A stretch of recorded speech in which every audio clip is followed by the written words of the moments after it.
In this video, we'll take a look at Lewis acids, and Lewis acids is sort of the epitome of our acid-base definition. So if you remember, under Arrhenius, we had the fact that acids were essentially things that produced the H plus ion, and bases were essentially things that produced the OH minus ion.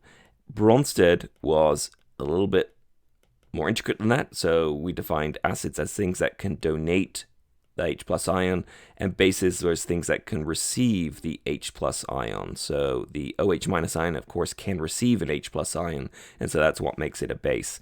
But under Lewis, what we're going to have is a whole new definition of acids and bases, and it is far more general than the first two. And under Lewis, a Lewis acid is an electron pair acceptor.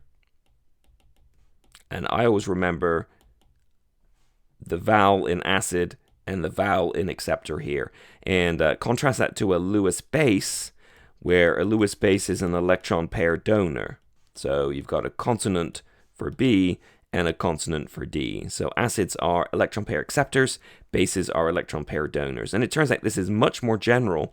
And of course, electron pairs, when we make a pair, or when we share a pair of electrons between two atoms, we make a bond, and we can break the bond by having the electron pair go back to the other atom. And so anytime we make or break a bond, we can associate this with a Lewis acid-base reaction.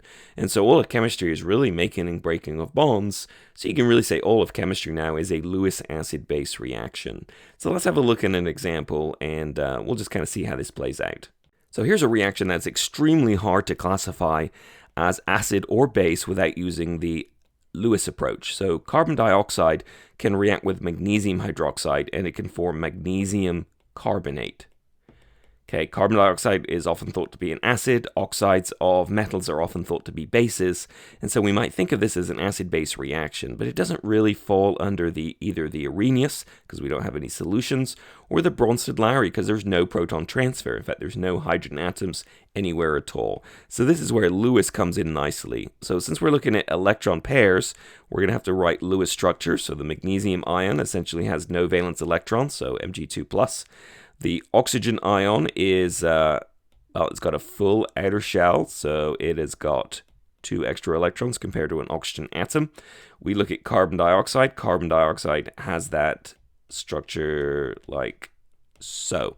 And it reacts. And how does it react? Well, we can see that the carbonate group is being formed, and the carbonate is just really a CO2 with an additional oxygen.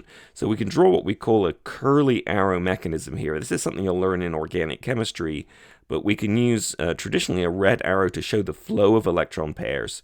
And so we can take the electron pair on the oxygen ion, and we can flow it and make a bond towards the carbon. Of course, that will now give carbon 10 electrons around it, so we need to get rid of one of those bonds and turn it into a lone pair so we can flow the arrows exactly like that. You can see that the magnesium is essentially a spectator. It has not participated at all. But this oxygen on the left now, let's see, right? So now it is made a bond, so we can draw a line with that carbon. Okay, double bond to oxygen is still good, but now we've got a single bond up here, and we've pushed that bond into making a lone pair. And so if you want to count your formal charges right, then you can see both of these have your formal negative charges of 1. So carbonate CO3 2-.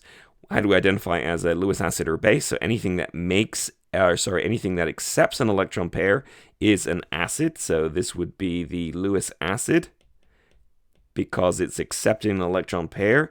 And who is donating it? The oxide ion is donating it. So this would be the example of the Lewis base. So anytime you've got electron flow, anything that is giving up electrons is the base, anything that is accepting it is the acid. And that is Lewis acid-base theory for you in a nutshell by a nutter.